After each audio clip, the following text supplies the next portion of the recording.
In this video on the leads functionality within Microsoft Dynamics CRM, we're going to cover off how to build a marketing list within the leads area or specifically for leads. Now, this is one in a series we've done specifically on leads functionality within Dynamics. You can see links to others in the series below. Also, if you're going to suggest content ideas or you need any help with Microsoft Dynamics, please see the links below. So let's go into the system. At the moment, I'm in the leads area, but let's say we wanted to do, a mail shot to our leads. Now, in order to do that, we need to build a marketing list, and we can build a marketing list specifically for leads. So to do that, what we do is we navigate away from the leads area. I'm going to go to my marketing list area. And here's my active marketing lists at the moment. And there's a couple to note here. Firstly, the marketing list members here are all contact lists. Now we want to do a leads list. And then you've got two different types. You've got static lists and dynamic lists, and these are really quite different. So I just wanted to get that difference set out as we go through this. So what I'm going to do is I'm going to create a dynamic list to begin with. Then I'll create a static list just to show the difference between the two. So if I want to create a new marketing list focused on leads, what I need to do is click the new. I go into the marketing list area. I'm going to give this a name. I'll just call this Richard Test. Probably had a load of other Richard Tests in there as well. And then it's saying what the list type is, static or dynamic. So I said we would do a dynamic one first, so let's switch to that. And then the really important one is this field here called targeted at. And I guess probably most people are creating marketing lists of contacts or people that they're mailing to, but we've got the option of doing a mailing list of contacts, accounts or organizations, or leads, specifically to lead record. Now, as it's obviously going to be a lead list, just click on that, and then once we save that, we can start to build our dynamic list. As I said, this is the dynamic one. And the first thing I'm going to do is click Manage Members. And I can start to build my list. And really what I'm doing is creating a set of criteria, a set of rules that is saying include these leads in the list. And once I've done that, if they meet those criteria, they're automatically included. If they don't meet those criteria, they're automatically excluded. And obviously, as the name suggests, it's dynamic. That can change over time.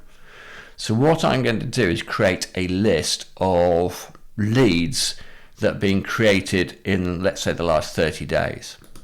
So I'm just going to add. Now I can use an existing advanced find. So this is very much like using advanced find or filters. Exactly the same concept. Add a row means add a field on which I want to base this filter, this selection, dynamic selection, and it's asked me to select a field, and I think we said created on, and then we're going to say, let's say last X days. We said 30 days, didn't we? So 30 days. Can have multiple criteria.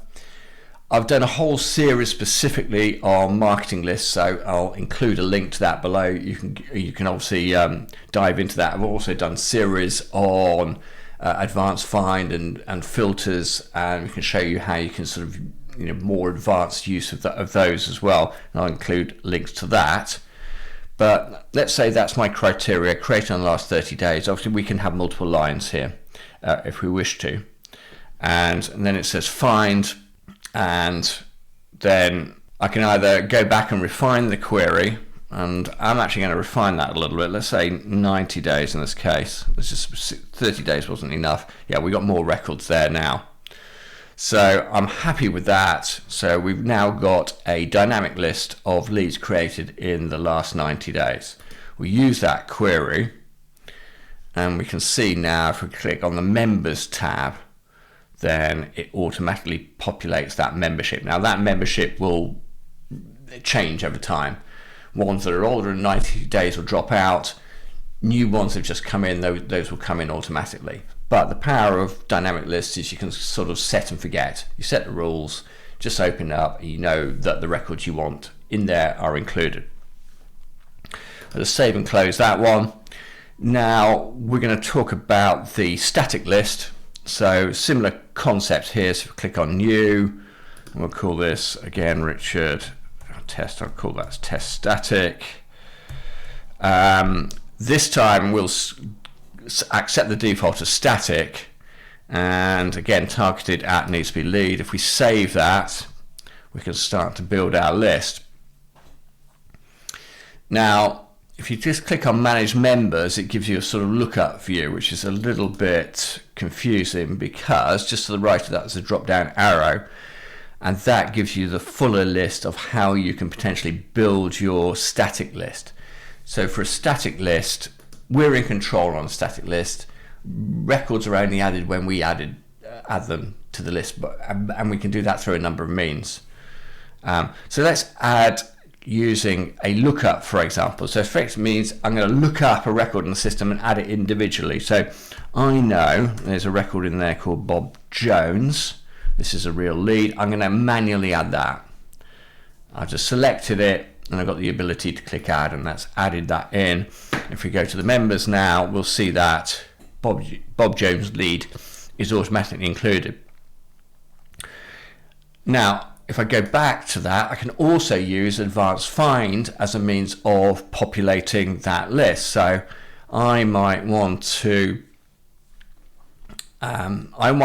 add all leads in there that are got a status of new.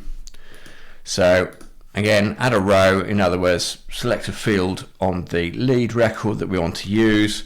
We're going to use status. It's quite a long list to scroll through, so if I click S, it just jumps down to the S's. Status reason is the field I'm looking for. I've got an operator of equals, which I'm happy with. I could change that if I wanted to. And then I've got the values on that pick list, of which new is one of those.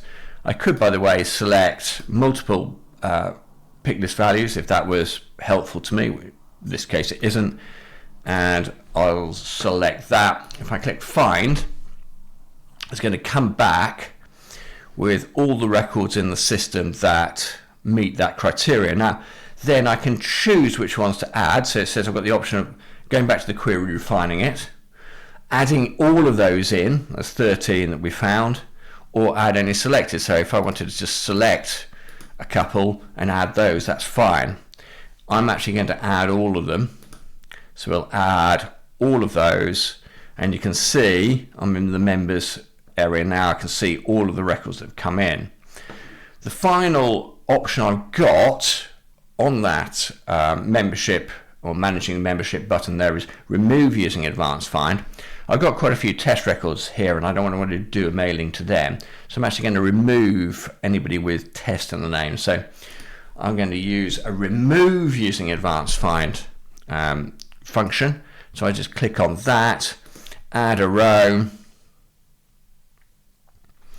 and it's asking me to select a field, and I'm going to use the name field, so I just jump to the ends, N, and then we say contains test, and then I can click a find, and it's saying, do I want to remove all, go back to the query to refine it, or remove any selected ones from that.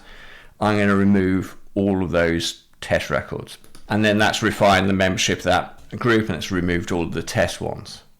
So just to summarize, we've got the ability to build marketing lists focused specifically on the lead record, not just contacts and organizations, but leads as well.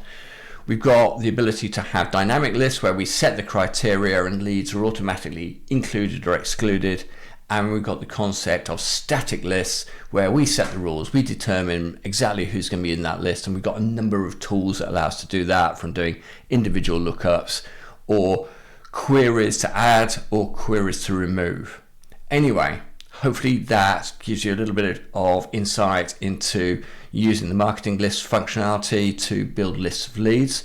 As I say, this is one in a series that we're doing specifically on the leads function within Dynamics. You can see links to others in the series below. Also, if you got any suggested content ideas or you need any help with Microsoft Dynamics, please see the links below.